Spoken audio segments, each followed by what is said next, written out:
리더십이 어떤 것이 있을 수 있느냐 사람에 따라 다를 수 있잖아요. 용맹한 사람 그래서 그걸 용장이라고도 하죠. 지혜로운 사람은 지장이라고 하고요. 사람들을 잘 쓰는 사람은 제가 봤을 때는 덕장인 것 같아요. 덕으로 사람들을 쓰고 문재인 대통령은 그런 의미에서 뭘까요? 여러분들 보시기에 찝어서 얘기하기는 힘들 것 같고요. 세 개 다 더해놓은 것 같아요. 다장 뭘 이렇게 다 잘하는. 그렇죠. 그런 게 정답일 수도 있을 것 같아요. 네. 복합적인 부분인데 네.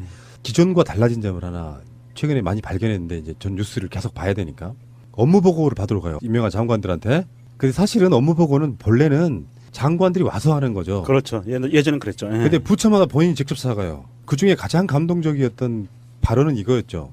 영혼 없는 공직자는 안 된다. 정권에 충성하지 말고 국민에게 충성해라. 문재인 대통령은 오로지 딱 하나예요. 자기 그 정치 철학은 국민을 위한 정치 이거밖에 없는 것 같아요.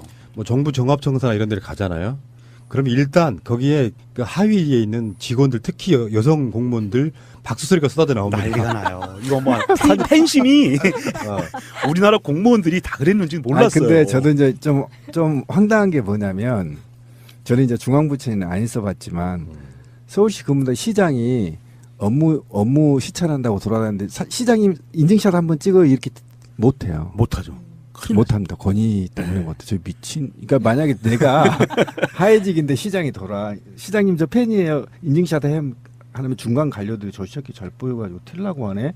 이렇기 때문에 못한단 말이야. 찍히는 거죠. 찍히는 거라고. 공직사회가 그래. 근데 대통령이 가는데 업무 중에 일어나서 인증샷 찍어. 이게 그러니까 탈권위 시대가 드디어 왔다. 그러니까 이 탈권위 시대를 확대해서 기관장들도 탈권위를 벗어나야 하고 그다음에 지자체장들도 탈권위를 벗어나야 됩니다. 왜 그러냐면 탈권위 벗어난다는 말이 권위를 벗어나야 된다. 권위를 벗어나야 되는데 두 번 벗어. 어쨌든 탈권위 시대에 지금 두 번 벗네. 그건 좋네 그게.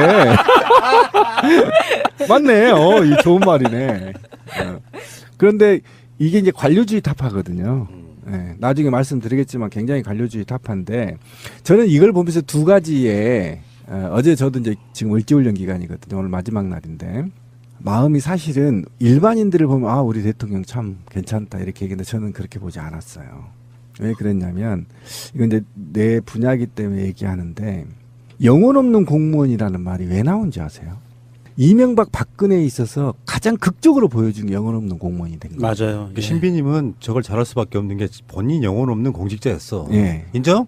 인정하죠. 오케이, 노조 좋아. 하기 전에는 역시 좋아. 노조 하기 전에는 당연히 그랬죠. 예. 근데 그냥 시키는 대로만 하는. 시키는 대로 하면 편해요. 예를 들면 이런 거예요. 아까 그 얘기 잠깐 좀 해야 돼요. 이 부분이. 그런 뭐냐면 닭 있죠. 닭알 계란 나왔죠. 예. 살충제 계란. 네. 그런데 지금 관계 공무원들은 경각심을 먹을까요? 뭐 자기 업무 아닌데 뭐. 네. 내가 책임자가 아닌데. 안 뭐. 먹어요. 예. 그러면 누가 책임질까요? 책임자. 아까 말했잖아요. 위탁준 업체. 또 거기만 조지면 되는 거. 내가 무슨 잘못했는데 이렇게 되는 거거든요. 예를 들면 도로에 뭐라 그러죠, 이거? 싱크홀이 생겼어요. 그래서 사람이 죽었어. 그럼 공무원이 어떤 마음을 먹을까요? 아이씨, 나 진급 누락되네. 아니죠. 책임이 없다고 얘기했죠. 그 하청업체 불러요. 그렇죠. 이 새끼 제대로 안 했어. 싸대기 한번 때리면 돼요. 이해 가시죠? 그리고 나는 아무런 죄책감과 도덕성을 느끼지 않아. 지금 공무원이 그렇게 됐단 말이에요. 그럼 뭐냐면 제가 말하고 싶은 게 뭐냐면 영혼이 없는 공무원은 신자유주의를 받아들이면서 무한 외주를 준 게 원인이었단 말이에요. 그리고 공무원한테는 의무라는 게 있어요. 기본 의무. 법이 정하는 의무가 있어요. 이건 공직사회에서는 하위직 사회에서는 거의 법이에요. 법. 성실의 의무, 복종의 의무, 비밀 엄수의 의무, 청렴의 의무, 품위 유지의 업무란 말이에요. 이게 안 걸릴 공무원이 없어. 퇴근해서 쓰리바를 끊고 다녀. 그런데 내 과장이 봤어. 저 새끼 공무원이 저렇게 다닐 수 있어? 해버린 품위주의에 걸린단 말이에요. 그렇죠. 그런데 지금 대통령이 돌아다니면서 영혼 없는 공무원 얘기를 했단 말이에요. 그러면 저는 여기에서 보통 사람이 아니잖아요. 그럼 법을 개정해야 돼요. 왜? 아까 제가 말한 대로 성실의 의무, 복종의 의무, 비밀 엄수의 의무, 품위 유지의 업무는 업무 시간 내에만 한정한다는 걸 박아야 돼요, 법에. 이게 없어요. 없다 보니까 어떻게 생기냐면 예를 들면 하나만 봅시다. 비밀 엄수의 의무는 뭐를 의미한지 아세요? 우리 청와대에서 내가 비리를 봤어. 내부 비리를 내부 비리하면 바로 잘려요, 이 법에. 제보를 할 수 없게 만드는 예, 예. 그러면 이것들 다 없애야죠. 만약에 예를 들면 비밀조항 엄수 조항에 단서 조항에 국가나 기관장이 부정하는 행위를 했을 때는 이를 고발해도 인사상의 불이익을 받지 않는다. 이렇게 해야 되는 것이고요. 그다음에 복종의 의무도 마찬가지입니다. 부당한 지시, 불법적 지시를 내렸을 때 이해한 거 하더라도 아무런 신문상의 제재를 받지 않는다. 단서 조항이 없어요. 없으니까 불법을 지시해도 말 안 들으면 복종 의무로 그냥 걸어버려요. 인사위원 올려버려요. 그렇게 돼 있어요. 당연히 단수조항이 그렇게 아예 돼 있죠. 없는 거야? 없는 거죠. 그럼 광의 해석된다는 말이 있는 거잖아요. 그래서 복종의 의무, 성실의 의무, 그다음에 비밀 엄수의 의무, 그다음에 품위 유지의 업무는요. 코에 걸면 코걸이, 귀에 걸면 귀걸이에요.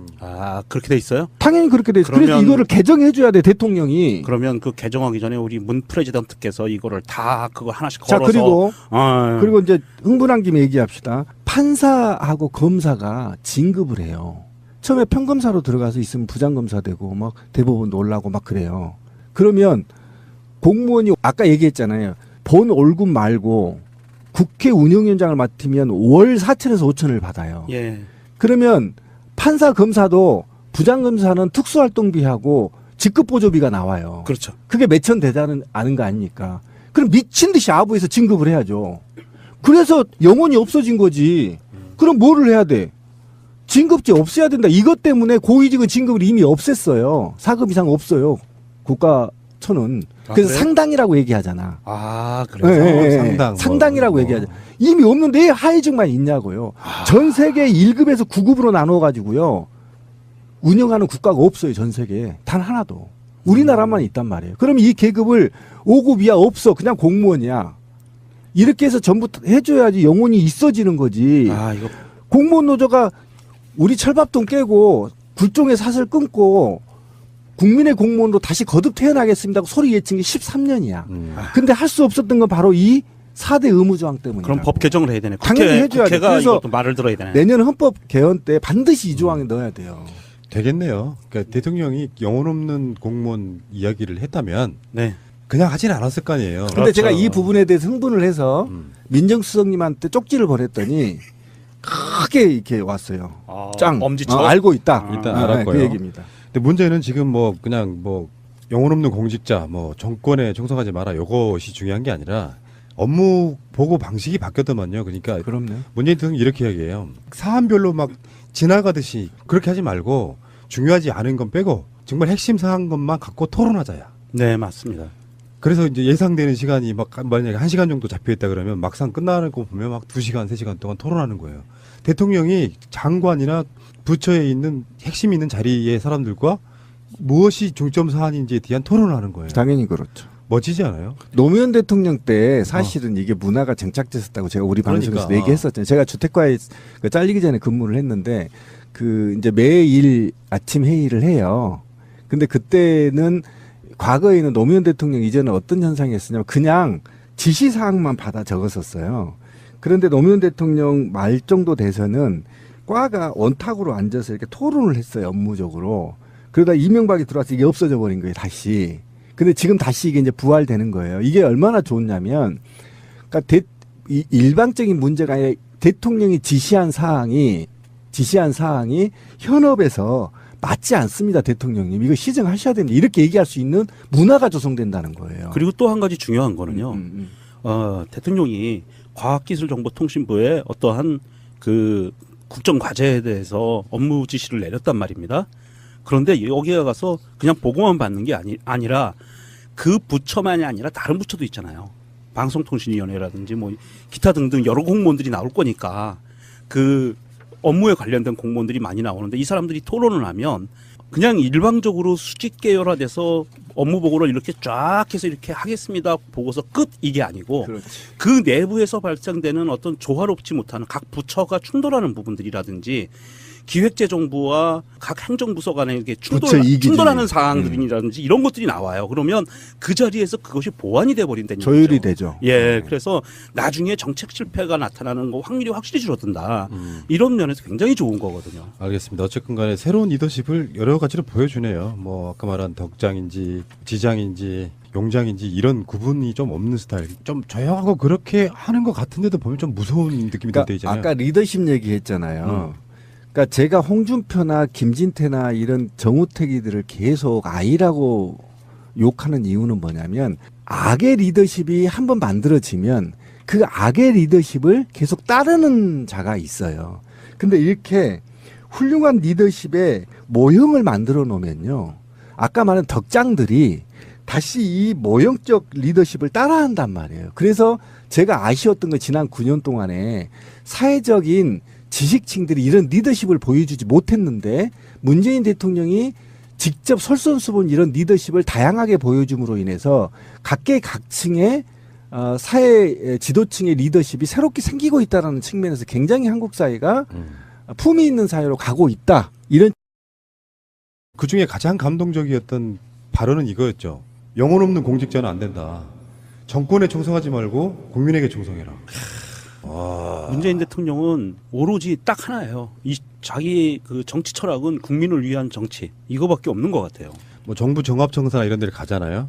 그럼 일단 거기에 그 하위에 있는 직원들 특히 여성 공무원들 박수 소리가 쏟아져 나옵니다. 난리가 나요. 이거 뭐 팬심이 우리나라 공무원들이 다 그랬는지는 몰랐어요. 근데 저도 이제 좀 황당한 게 뭐냐면 저는 이제 중앙부처는 안 있어봤지만 서울시 근무대 시장이 업무 시찰한다고 돌아다니는데 시장님 인증샷 한번 찍어 이렇게 못해요. 못하죠.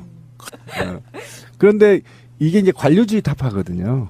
네, 나중에 말씀드리겠지만 굉장히 관료주의 타파인데 저는 이걸 보면서 두 가지의 어제 저도 이제 지금 을지훈련 기간이거든요. 오늘 마지막 날인데 마음이 사실은 일반인들을 보면 아 우리 대통령 참 괜찮다 이렇게 얘기했는데 저는 그렇게 보지 않았어요. 왜 그랬냐면 이건 이제 내 분야이기 때문에 얘기하는데 영혼 없는 공무원이라는 말이 왜 나온지 아세요? 이명박 박근혜에 있어서 가장 극적으로 보여준 게 영혼 없는 공무원이 된 거예요. 맞아요. 그 신비님은 저걸 잘할 수밖에 없는 게 본인 영혼 없는 공직자였어. 예. 인정? 인정하죠. 오케이, 노조 좋아. 하기 전에는 역시 좋아. 노조 하기 전에는 당연히 그랬죠. 예, 근데 그냥 시키는 대로만 하는. 예, 시키는 대로 하면 편해요. 예를 못합니다. 권위 때문에 못해. 저 미친. 그러니까 만약에 내가 하해직인데 시장이 돌아. 시장님 저 팬이에요. 인증샷 하면 중간 관료들이 저 새끼 잘 보여가지고 틸라고 하네. 이렇기 때문에 못한단 말이에요. 찍히는 거죠. 찍히는 거라고. 공직사회가 그래. 근데 대통령이 가는데 업무 중에 일어나서 인증샷 찍어. 이게 그러니까 탈권위 시대가 드디어 왔다. 그러니까 이 탈권위 시대를 확대해서 기관장들도 탈권위를 벗어나야 하고 그다음에 지자체장들도 탈권위를 벗어나야 됩니다. 왜 그러냐면 탈권위 벗어난다는 말이 권위를 벗어나야 된다. 권위를 벗어나야 되는데 두 번 벗어. 어쨌든 탈권위 시대에 지금 두 번 벗네. 그건 좋네 그게. 맞네. 이 좋은 말이네. 지금 이런 거예요. 아까 그 얘기 잠깐 좀 해야 돼요. 이 부분이. 그런 뭐냐면 닭 있죠. 닭알. 계란 나왔죠. 예. 살충제 계란. 네. 그런데 지금 공무원들은 관계 공무원들은 경각심을 먹을까요? 뭐 자기 업무 아닌데 뭐. 네. 내가 책임자가 아닌데. 안 뭐. 먹어요. 네. 그러면 누가 책임질까요? 책임자. 아까 말했잖아요. 위탁준 업체. 또 거기만 조지면 되는 거. 내가 무슨 잘못했는데 이렇게 되는 거거든요. 예를 들면 도로에 여기 뭐라 그러죠, 이거? 싱크홀이 생겼어요. 그래서 사람이 죽었어. 그럼 공무원이 어떤 마음을 먹을까요? 아이씨, 나 진급 누락되네. 아니죠. 책임이 없다고 얘기했죠. 그 하청업 리더십이 어떤 것이 있을 수 있느냐 사람에 따라 다를 수 있잖아요. 용맹한 사람 그래서 그걸 용장이라고도 하죠. 지혜로운 사람은 지장이라고 하고요. 사람들을 잘 쓰는 사람은 제가 봤을 때는 덕장인 것 같아요. 덕으로 사람들을 쓰고 문재인 대통령은 그런 의미에서 뭘까요? 여러분들 보시기에 찝어서 얘기하기는 힘들 것 같고요. 세 개 다 더해놓은 것 같아요. 다장 뭘 이렇게 다 잘하는. 그렇죠. 그런 게 정답일 수도 있을 것 같아요. 네. 이제 복합적인 부분인데 네. 기존과 달라진 점을 하나 최근에 많이 발견했는데 이제 전 뉴스를 계속 봐야 되니까 업무 보고를 받으러 가요. 임명한 장관들한테.